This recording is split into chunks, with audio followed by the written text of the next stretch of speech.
உங்கள் சஞ்சனா டெய்லரிங் ஷாப்லேருந்து உங்கள் பானம்மா பேசுகிறேன்.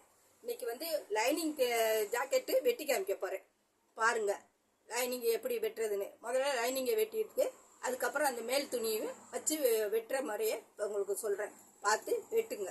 இப்போ எங்கள் பிள்ளைகளுக்கு லைனிங் கிளாத்து எப்படி வெட்டுறதுன்றத, எப்படி அளவு எடுக்கிறது, எப்படி வெட்டுறது, ரெண்டாவது எவ்வளோ பெரிய துணியிலேருந்து அளவுகளை வச்சு அளக்கிறது, எல்லா முறையும் நான் சொல்கிறேன் ஒன்றா. இப்போ லைனிங் கிளாத் வெட்டுற முறையை இப்போ நான் சொல்கிறேன் பாருங்கள். அவங்களுடைய ஜாக்கெட்டு கொடுத்துருக்காங்க. இப்போ வந்து அவங்களுக்கு லைனிங்கு முதல்ல என்ன செய்யணும், நம்ம லைனிங் எடுத்து உயரம், ஜாக்கெட்டோடைய பின் உயரம் உங்களுக்கு அளவு எடுக்கிறது சொல்லியிருக்கேன்லப்பா, அதே மாதிரியே போயிடுங்க. பின் உயரம் நம்ம வந்து 1.5 இன்ச்சு பட்டிக்கு விடுவோம். இதில் பட்டிக்கு விட வேண்டிய தேவையில்லை, ஏன்னா அடித்து பரட்டுறது. 14.5 வைக்கிறதுக்கு 13.5 வச்சுருக்கேன், ஏன்னா இது சரியான அளவு அடித்து பரட்டுறது. மார்பகலம் 10.5,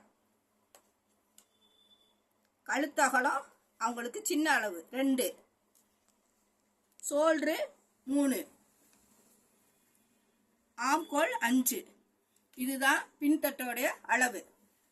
அதே தான் நம்ம முன்தட்டில் இப்போ முன்தட்டுக்கு கிராஸு கழுத்து மட்டும் நம்ம கொஞ்சம் கம்மியாக வைக்கிறோம். கழுத்து அகலம், கழுத்துக்கு இறக்கம், ஷோல்டரு, ஆம்கோல், கிராஸ் உயரம் 11. மொத்தம் இருக்கிறது 13. இப்போ நான் வச்சுருக்கிறது 11 போக அந்த 3.5 இன்ச்சு கீழ் பட்டிக்கு. இப்போ நான் அந்த பின்தட்டுக்கு லைனிங்கு, முன்தட்டுக்கு லைனிங்கு, கை உயரம், கை அகலம் எல்லாத்தையும் முதல்ல லைனிங்கில் நம்ம சரியான அளவை வெட்டி வச்சுக்கோங்க. இது வந்து கையோட உயரம், கையோட அகலம் அவங்களுக்கு 7.5 இருக்குது. சப்போஸ் மெயின் வந்து 8 வரும், இல்லைன்னா 9 வரும். பெரிய அளவு 9, 9.5 வரும். இதுதான் கையோட அகலம் வரும். உயரம் அவங்கவுங்க தேவைக்கு தகுந்த உயரம். ஆனால் நம்ம பட்டி மடிக்கிறதுக்கு 1 இன்ச்சு விடுவோம். அது இதில் விட வேண்டிய தேவையில்லை. லைனிங்க்கு சும்மா ஒரு 1/2 இன்ச்சு விட்டால் போதும், அதை அடித்து பெரட்டுறதுக்காண்டி. இப்போ கை வெட்டியாச்சு. இப்போ அதை மேல் துணி அவங்க கொடுத்த துணியை இப்போ போடுற மெத்தடை காமிக்கிறேன். கரபாகத்தை இப்படி போட்டுக்கோங்க, 4ஆ மடித்து போட்டுக்கோங்க. இந்த லைனிங் கிளாத்தை அது மேலே இப்படியே வைங்க. இந்த பிளைன் பகுதியை இதை இப்படியே இதை மடித்து திருப்புங்க. இந்த பிளைன் வருதுல, அப்போ சரியான கரபாகம் கிடைக்கும். ஏன்னா நான் வெட்டுறது நல்லா சரியாக நான் பார்த்துக்கோங்க. இதுதான் நம்ம லைனிங் கிளாத்து வெட்டுறது. முதல்ல லைனிங்கை நம்ம சரியான அளவை வச்சு வெட்டிக்கோங்க. இப்போ வெட்டியாச்சு. இப்போ பின்தட்டு, முன்தட்டு லைனிங் கிளாத்தை நீங்கள் சரியாக வச்சுக்கிட்டீங்கன்னா அதை அப்படியே வச்சு நம்ம பின்தட்டு முன்தட்டு வெட்டிக்கலாம். இப்போ அவங்களுடைய அளவு இது வந்து பின்தட்டு. இந்த கரையை இப்படியே மடித்து விட்டுருங்க.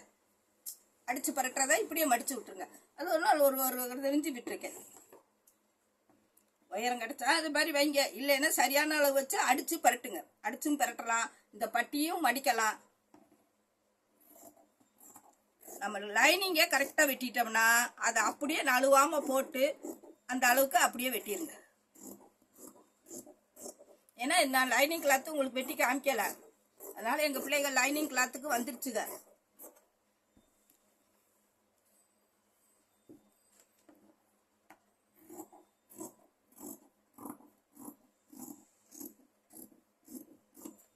இது வந்து பின்தட்டு வெட்டியாச்சு,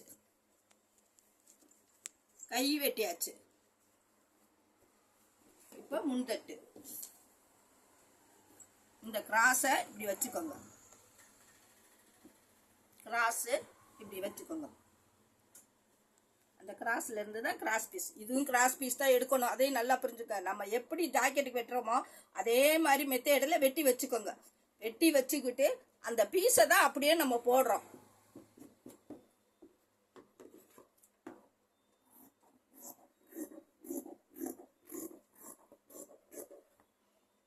தைக்கிறப்பையும் நீங்கள் பார்த்து கரெக்டாக அந்த அளவு அகல விடாமல் அப்படியே தைங்க.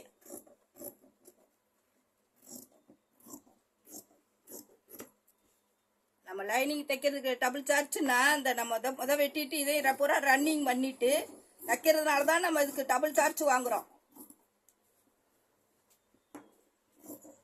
இது பூரா அப்படியே சுருக்கம் இல்லாமல் ரன்னிங் பண்ணிக்கிட்டு நம்ம எப்பயும் அடிக்கிற மாதிரி அடிங்க.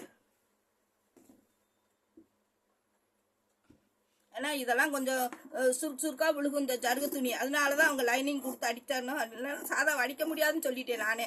லைனிங் போட்டால் தான் நல்லா அழகாக இருக்கும். இது பண்ணிக்கோங்க. இங்கே மார்க் பண்ணி வச்சுக்கோங்க. நாங்கள் லைனிங்கில் மார்க் பண்ணியிருக்கோம்ல, அந்த மார்க்கு இதில் பண்ணிக்கோங்க. ஏன்னா அப்பப்போ அதை செஞ்சிட்டோம்னா நம்ம தைக்கிறப்ப டக்கு டக்குன்னு அந்த மார்க்குக்கு நேரம் நம்ம எடுத்து அடிக்கலாம்.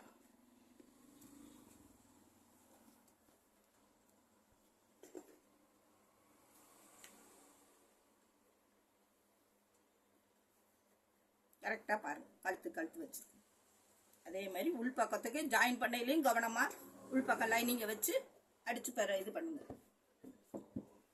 அப்படியே ரன்னிங் பண்ணிடுங்க. ரன்னிங் பண்ணி டாட்டா பிடிங்க. இது கை ஆம்கோல் கரெக்டாக இருக்கா?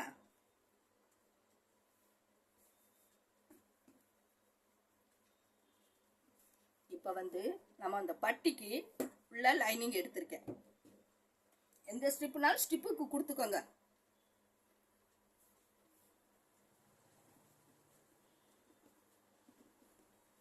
அந்த மிச்சம் இருக்க துணியில் 2 லைனிங் வெட்டி வச்சுக்கோங்க.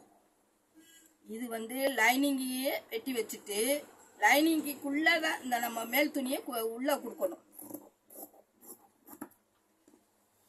அப்போ தான் இந்த கொஞ்சம் ஸ்டிப்பாக இருக்குது. இதில் அவ்வளோ ஸ்டிப்பு கிடைக்காது ஒரு துணியில். அதனால இது 2 துணி கொடுத்துருக்கேன். 2 துணி கொடுத்துருக்கேன். இதை என்ன செய்றீங்க, இப்படி வச்சு இப்படி அடிச்சிடுறீங்க. இது ஒரு பட்டன் பட்டி.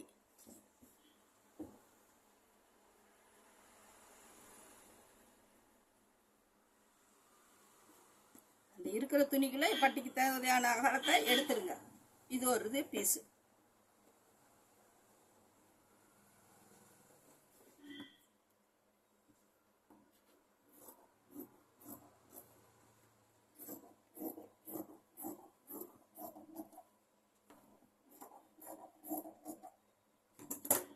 இதில் பட்டன் பீஸுக்கும் கழுத்துக்கும் அதுக்கு மட்டும்தான் அதில் 2 துணி கொடுத்துருக்கேன். லைனிங் இது வெளி துணியையும் 2 கொடுத்துருக்கேன். பாருங்கள், இது பட்டன் பீஸ், இது முன்தட்டு, இது பின்தட்டு, இது கை. 4 ஐட்டம் தான். ஆனால் அந்த லைனிங் வெட்டுற அளவுக்கு இதை வெட்டணும். அதுக்கு தான் இப்போ அவங்க லைனிங்கை வெட்டி காமிக்கிறேன். நழுவ விடாமல் அதே ஷேமில் வெட்டிடுங்க. பாருங்க எப்படி வெட்டி இருக்குங்க. இதில் பட்டன் பீஸு இதுவும் கொடுக்கணும். உங்கள் அளவு செட்டை இது கொடுத்துருக்காங்க. பாருங்க, என்ன லைனிங் கிளாத்து வெட்டலான்னு வெட்டி காமிக்கமான்னுச்சுங்க. லைனிங் கிளாத்தையும் வெட்டி காமிச்சிட்டேன். அது முதல்ல லைனிங்கை வெட்டிட்டு மேல் பீஸை போடுங்கப்பா, இப்படி இப்படி தைங்கன்னு உங்களுக்கு அதுகளுக்கும் வெட்டி காமிச்சிட்டே உங்களுக்கும் வீடியோ போடுறேன். என்ன பாருங்க, ஒன்றா செஞ்சு பாருங்க தைரியமா.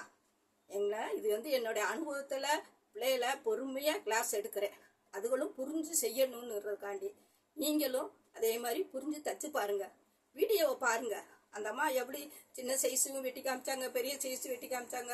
80க்குள்ளே அடக்கணும், 1 மீட்டருக்கு தகுந்த மாதிரி 1 மீட்டருக்குள்ளே அடக்கணும். அந்த மாதிரி இதெல்லாம் நுட்பங்களெல்லாம் உங்களுக்கு சொல்லி வெட்டி காமிக்கிறேன். பார்த்து சப்ஸ்கிரைப் பண்ணி விடுங்க, லைக் பண்ணி விடுங்க, ஷேர் பண்ணுங்க. நீங்களும் வீட்டில் இருந்துக்கிட்டே வெட்டி தைங்க. இது கைத்தொழில் முதல் போடாத தொழில். ஆரம்பத்திலே எங்கள் கிளாஸ் பிள்ளைகிட்ட சொல்லிடுவேன், யாருக்கும் அடிமை இல்லை. நம்ம செய்கிற தொழில் நமக்கு 10 ரூபா வருமானம் தரக்கூடிய தொழில். அதை காலத்துக்கும் நமக்கு இது அழியாது. அதனால் படிப்பு கல்வி மாதிரியே கைத்தொழிலும் அதையும் நீங்கள் எல்லாரும் பழகி வச்சுக்கோங்க. எந்த காலத்துக்கும் நமக்கு உதவும். பாருங்க, என்ன உங்கள் பானம்மா நான் தைக்கிறதுக்கு முன்னாலே எங்கள் பிள்ளைகளுக்கு எப்படி வெட்டி காமிக்கிறேனோ அதே மாதிரி உங்களுக்கும் வெட்டி காமிக்கிறேன். பார்த்து பழகிக்கங்க. வணக்கம்.